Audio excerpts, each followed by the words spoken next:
Hello everyone, welcome to another Disused Railway Explore. I'm between the platforms of Millersdale Station up in the Wye Valley on the old Midland line to Manchester, but I've just parked the car there, so I'm going to carry on because I'm going to walk up to the East Buxton Lime Kilns, and that's where I'm going to start. It's quite windy. I've got sunglasses because it's sunny, and then the next minute it's drizzling, so it's one of those days today. But we'll just sort of play it by ear and see how it goes.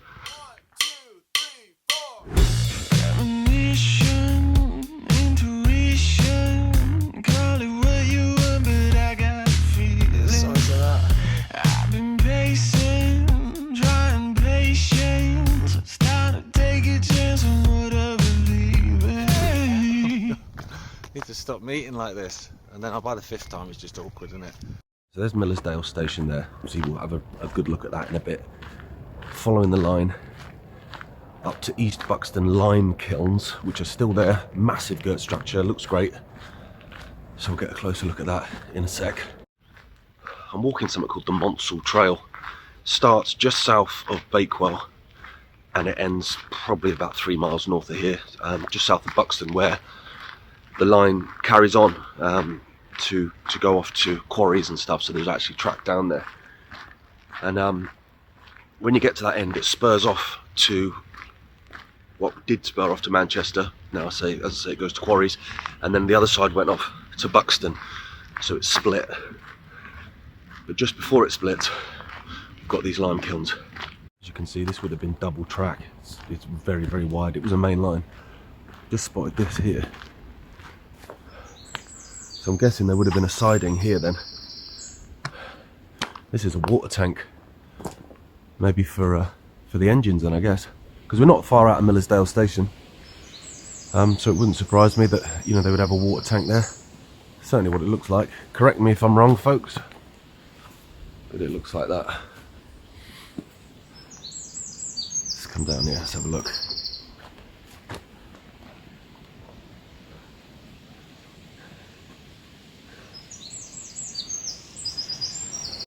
Okay, so we found the lime kilns. This would have been the siding where they would have loaded the wagons. Look at the size of this.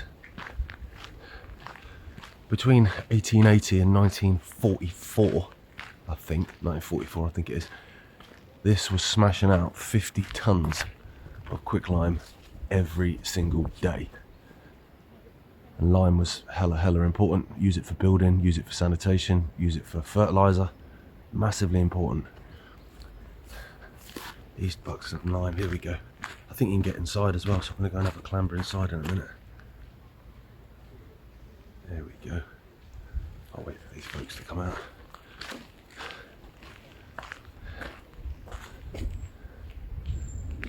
Wow. Okay, let's get inside.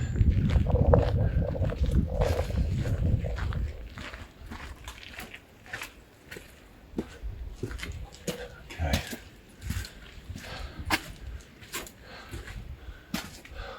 Right. Straight into Middle Earth, folks. Here we go. Wow, should have brought a torch. Sorry about that. So these were the furnaces. Wow. Like I say, 50 tons a day of quicklime coming out of here. Incredible.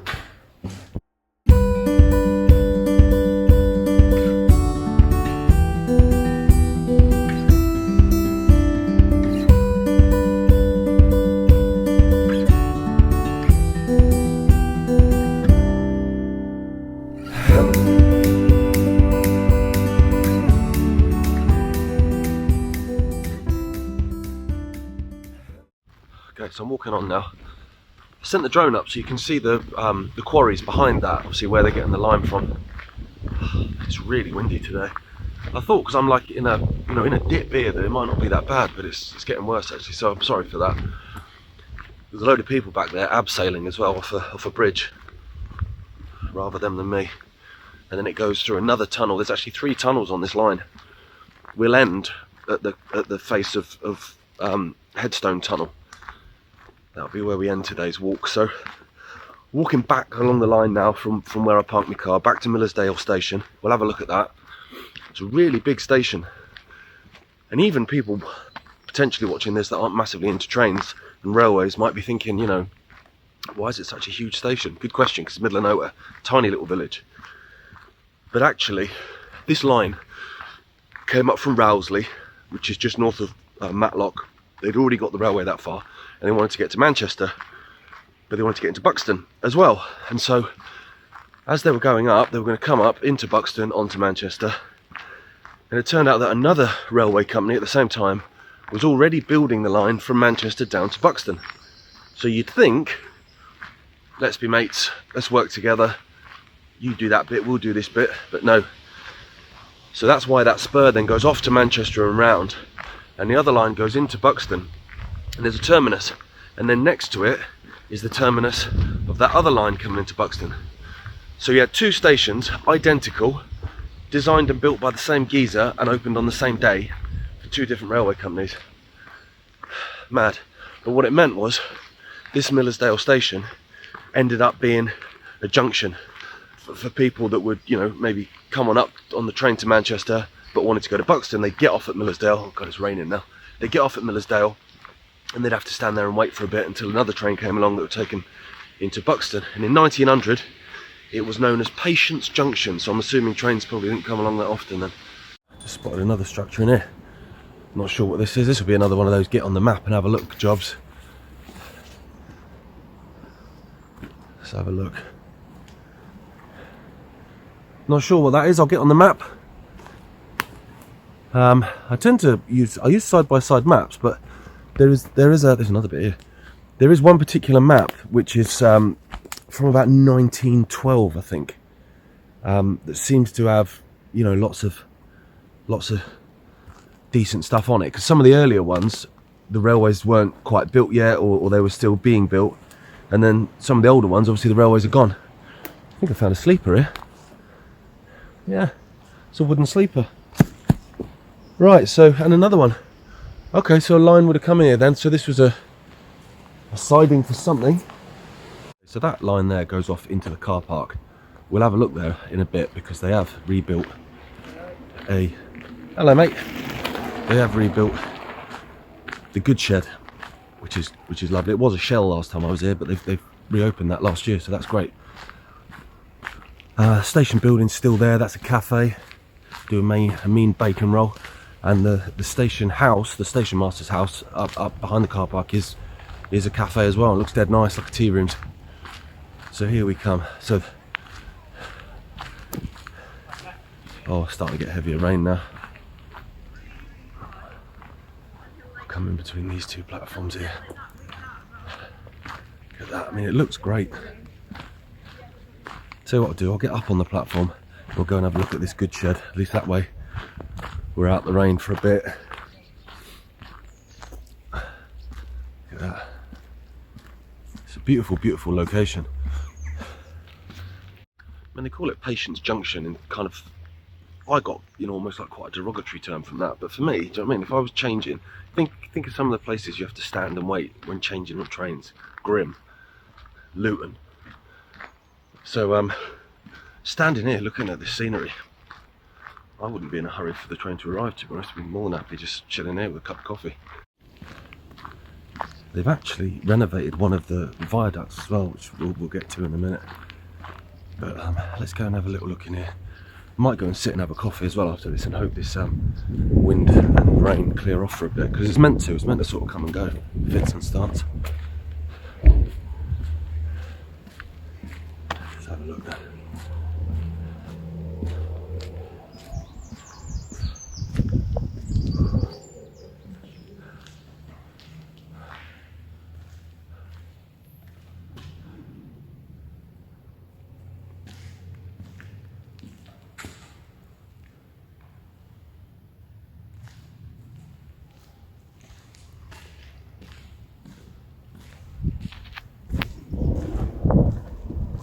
Some people chilling in there, so didn't want to say anything when I was in there. Okay, I'll come around now, have a good look at the station building. Don't know why I'm whispering. I think think I'm just always wary of getting other people on film, do you know what I mean? They might not want to be. So there's the goods shed. Here's the old station building.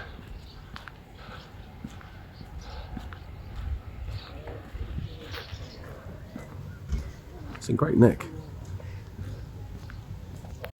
Okay, and there's the station master's house. Look at that, that's dead nice. Lovely.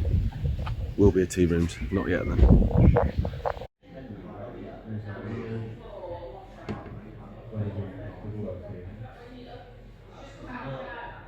Okay, so I'm leaving Millersdale station behind then. Opened in 1863, closed in 1967, the station. The line remained open to about 68, I think, because they were still, you know, chucking limestone, I guess, up and down, up and down, up and down. Let's go and get a closer look at these two amazing viaducts. Okay, so this one you can walk on, that one you can't, but they have just renovated that one massively. So we'll have a look on that. But yeah, you can't get on it. We're in the Wye Valley. So the River Wye is what we're going. We're going over the road and the River Wye. Let's have a little look down there. Whoa, oh geez, that makes you a little bit as you get to the edge of that. Look how high we are. Wow, as you can see, look, it dips. My foot went down there, that threw me for a second. It looks like they've kind of got, like, you know, like a wildflower meadow going on top of this bridge, which is quite nice. So that's steel, I think. The one I'm walking on, I think, is iron. This was the original bridge. And then when they extended it, because of the amount of traffic, they built that one, but they built that one out of steel, so it's stronger than this one. So I'm guessing at that point, that one would have become the main running line, maybe. Look at the scenery though, guys. So beautiful around here. Let's have a little look down. Oh god. I'm not even afraid of heights, but that does make you go a bit wobbly, that. Look at the effort that must have gone into building these. Unbelievable. I know I say it all the time, but the Victorians were next level, weren't they? They really were. Sunny now. Oh my god, glasses have got rain on them. Okay, stomping along the line. Up here we've got more lime kilns. Just hidden away, those ones. They're not quite as impressive, are they, as the East Buxton ones? But still. Okay. So there's the other line. See, slightly raised. Slightly raised. And then they're coming in together into double track. So I'm walking along now to Litten Mill. Litten Mill is just off the track, further down on the river.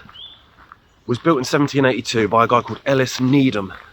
He was a bit of an arse, to put it mildly. It's got a really, really dark history of child slave labour and just horrendous working conditions. And it was infamous for having horrendous working conditions even then. When you think how bad, like, you know, the workhouses were and things like that, and this place was infamous for being dreadful. So imagine how bad it was. Loads of cyclists flying past me, so I've got to have my wits about me. What have we got here? Maybe it would have been like a signal gantry or something stood on that, maybe. There are the odd bit and bob, I think, around, so I'll have a try and keep my eyes peeled. So yeah, Litten Mill. A bit of a scam artist, this Needham guy, as well as a not very nice bloke. So basically what they did is they took kids from St Pancras orphanage in London, promised them the world, you know. They promised them roast beef and plum pudding and riding around on horses and stuff in the fields. Absolute dreamland for an orphan kid in London, in an orphanage. It must have been horrendous. And so then when they got them here, because obviously of course they agreed, they wanted to come, yeah mate, I'm well up for that. And then when they got them here, nah mate, you're spinning cotton, son.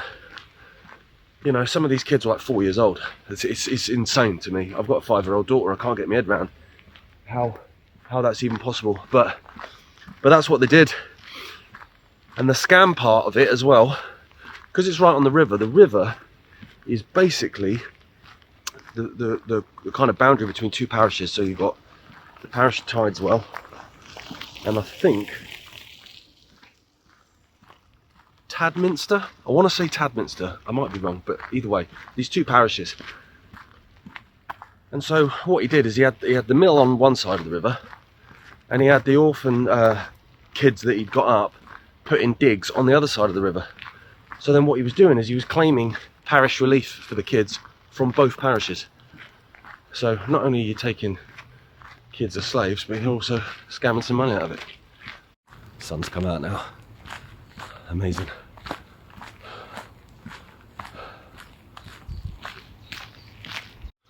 One of the kids that was at Litten, a lad called Robert Blinko, his memoirs, that's the term, isn't it, memoirs, were released. Someone, you know, got his experiences in those days, and before he died in 1860, I think, from bronchitis, obviously, breathing in all those cotton fibres as a kid.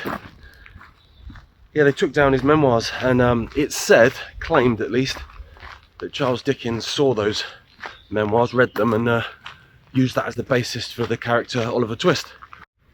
These kids, like I say, as young as 4, working like 16, 17, 18-hour days.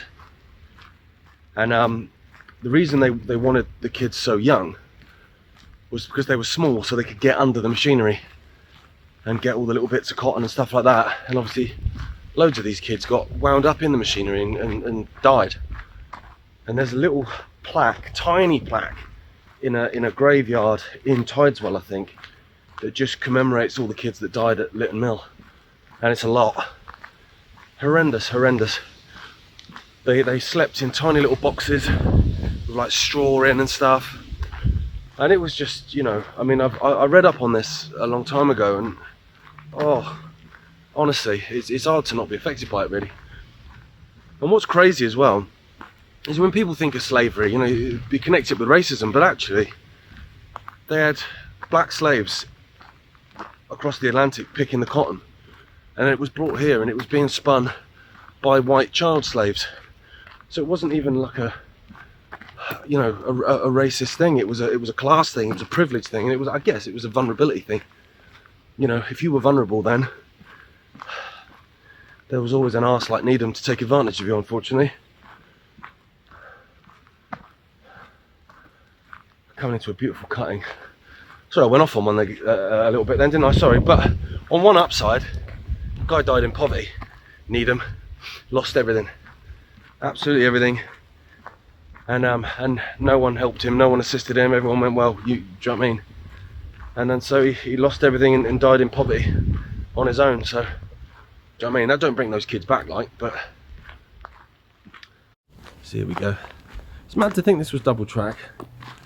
You had steam engines, express trains coming up from London, thundering through here. It must have been so loud through a cutting like this. And you can see, I think that might be Monsal Head in front of us.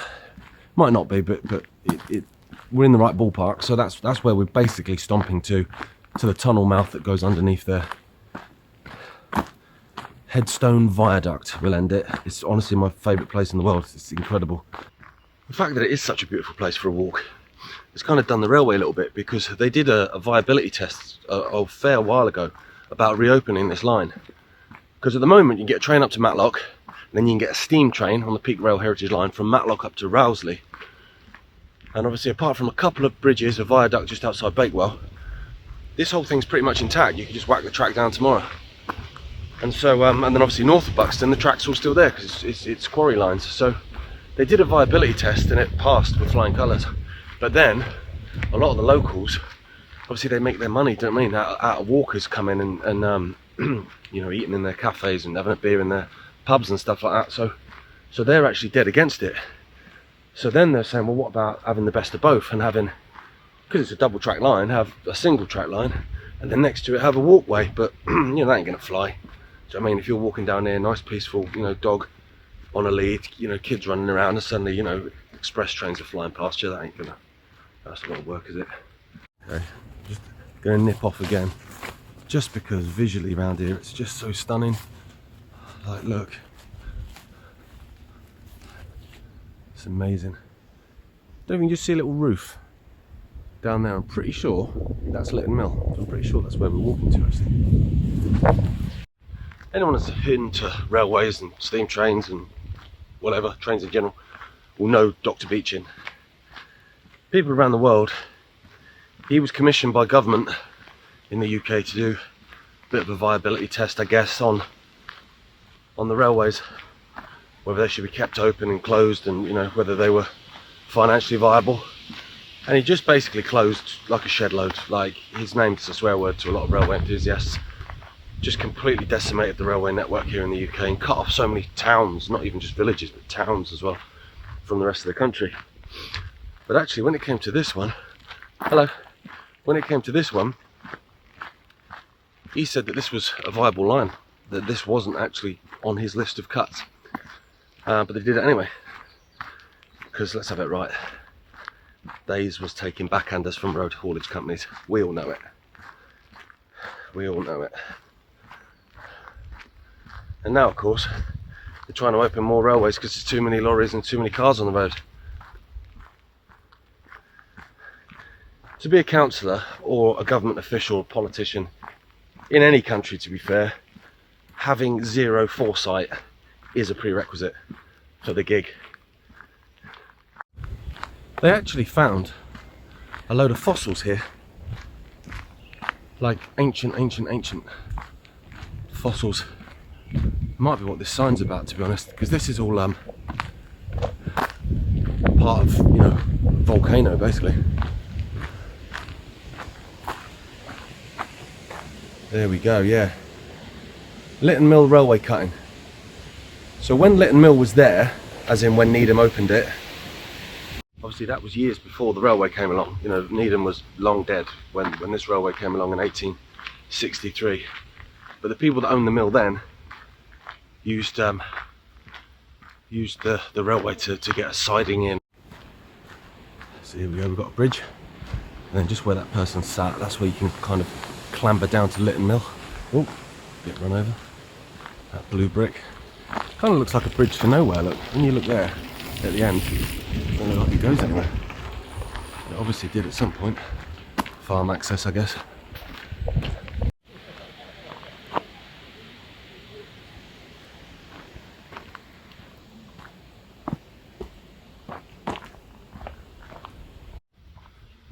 Okay, it's quite a treacherous path down to Litten Mill. It's really steep. And but kids would have to do this, do you know what I mean? In the winter, in the snow, because their digs were up. We'll get to that. There's another bridge. We'll get to that in a minute. Up on the railway. The railway actually went through where the digs were, so obviously there's nothing remaining of where the kids were forced to stay. So they would do this shift down here in Litten Mill, like hours and hours and hours and hours, and then have to traipse all this way up. And I'll just show you the edges here. Look at that drop down. Imagine being, do you know what I mean, 5, 6, 7 years old, clambering up here, having done 18 hours, breathing all that stuff into your lungs. It's just horrendous. But Litten Mill's through there. It's some quite nice apartments now, actually. So you can hear the water still flowing. Come across the bridge.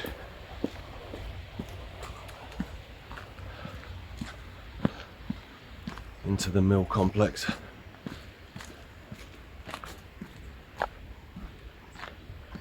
That's the River Wye there.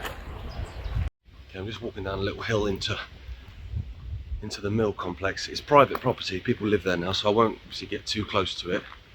You know, I won't film in the windows. But that's the mill. You can hear the water cascading down. And there's a chimney there in the distance.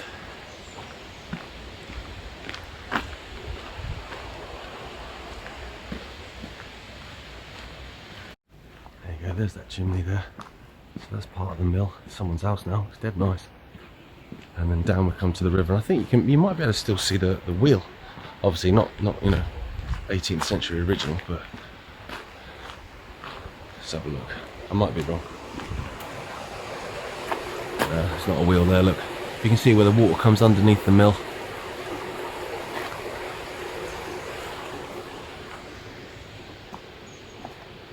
And off down and under the viaduct that we're about to walk to. Right, so that was Litten Mill. I'm now clambering back up that path up to the railway. They're nice apartments and stuff, and I bet they ain't cheap, but I don't know what your thoughts are on kind of, you know, even if you don't believe in ghosts and all stuff like that, like, oh, there's a big squirrel. I don't think I've ever seen a squirrel that fat. You're well fed, aren't you, son? Good on you. Yeah, as I was saying, even atmospherically though, you know, if you walk into a room, you know when someone's had a row. The amount of times you'll come in and you'll be like, just the energies, you had a row. So imagine what it's like in there.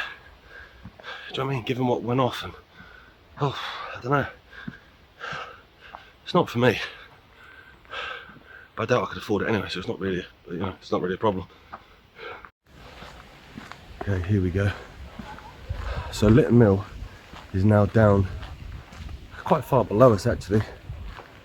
So if these trees will just open up for us. See, there's the chimney from the mill down there.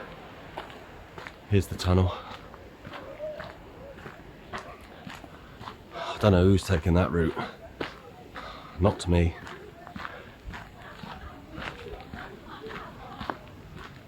As I said, there's quite a few tunnels on this route. So here's the refuges, look.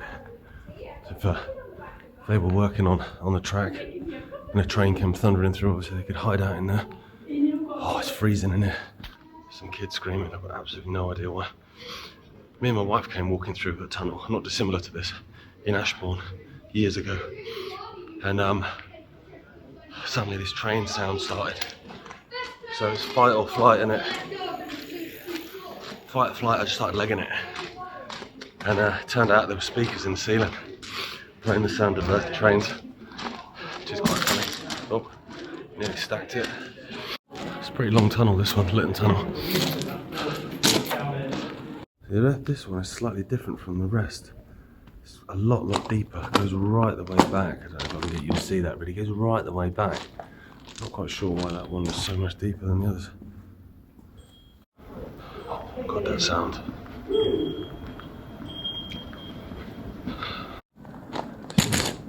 Brickwork here that's fallen from somewhere. That's disconcerting. Okay, straight out the tunnel into a cutting and then straight into another tunnel, but not before an incredible view. Look at that at the top there. Just looks like it will come tumbling down. Look at that.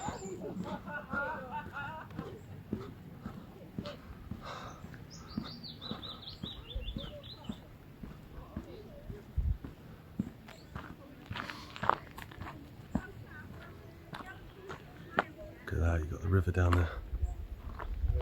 I've got these women behind me that I think are doing like a race for life type thing, like a walk for life or whatever. But we're walking at a similar pace. And they seem lovely, like they're quite chatty, but they're already loud. So I'm trying to speed up so that I'm not catching them on film all the time, but I probably will do, you can hear them. Right, this tunnel is Crestbrook Tunnel. So you see they've got a path here for the bikes, but still ballast down this side and the other side. And they've built this raised platform, I'm not sure why, because no one's using it. There's your refuges, look, they dot the whole thing. Does anyone else get really annoyed by the sound of a bike bell? Like, I don't mind moving out of the way, like that's, of course, that's fine, but the sound of the bell is one of those sounds that really grates me. I'd rather someone just says, excuse me mate. Oh, you know how the sound of a baby's cry is such that you can't ignore it, like, because it just grates, it affects you. A bike bell does that to me.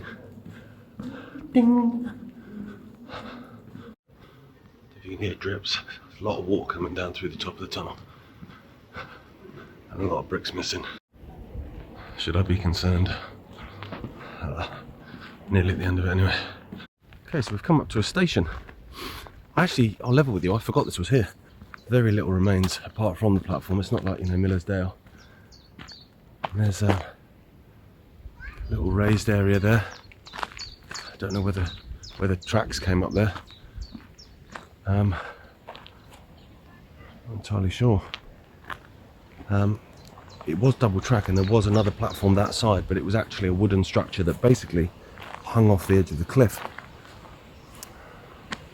I'd have wanted to be on this platform, if I'm honest.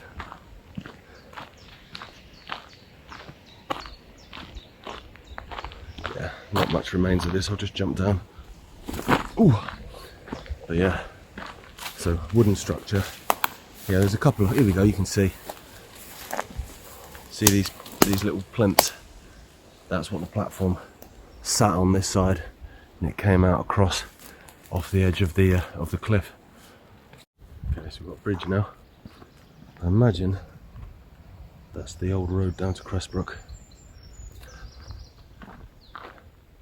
How you would get down there from the station. There's another structure here as well. Here we go, let's have a look inside here.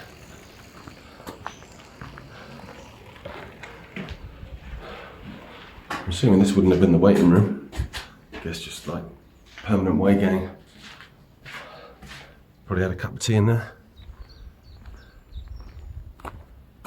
There's no signs or anything. Normally there's signs. So coming up to the end now of the walk. Sun's out. Beautiful way to end it. We started off, hey mate, we started off at East Buxton Lime Kilns. They looked incredible. Even the bridge made that echo, didn't it? Gave it a bit of reverb just to give it a bit of oomph. We started off at the Lime Kilns. We made our way through Millersdale Station. They've done some great renovation work there. Like I said before, that goods shed, that was just a shell last time I was there, so that's great. They've done something with that. We then went across those two beautiful girder bridges outside Millersdale Station. We made our way down. We had a look at Litten Mill. Horrible history, but still a beautiful location. And now we're making our way up towards the end to Headstone Viaduct, or Monsal Viaduct, depends who you ask. Not much to say about that viaduct really, other than it's literally my favourite place. I love it there. I come there all the time with my wife, or come with a mate, or even out on my own. I've cycled out here on my Todd before, just to take in the views. But in 1863, when it was finished, the locals described it as an eyesore. So I'll let you be the judge of that. As always, thanks so much for watching, and thanks for subscribing, everyone that has. It's over 500 subscribers now, which is mind-blowing to me. Do you know what I mean? I'm just going out for a walk. So I really appreciate that, really appreciate the support. Like, subscribe, comment. As always, thanks so much for watching, and I'll see you when I'm next out on another stomp. I think me and the man Phil are going to get out on the Skegby Trail, and we're going to get out down to Kirkby, where there's some lines remaining around the old Summit Colliery. So that, I think, will probably be in the next week or so. Until then, see you later.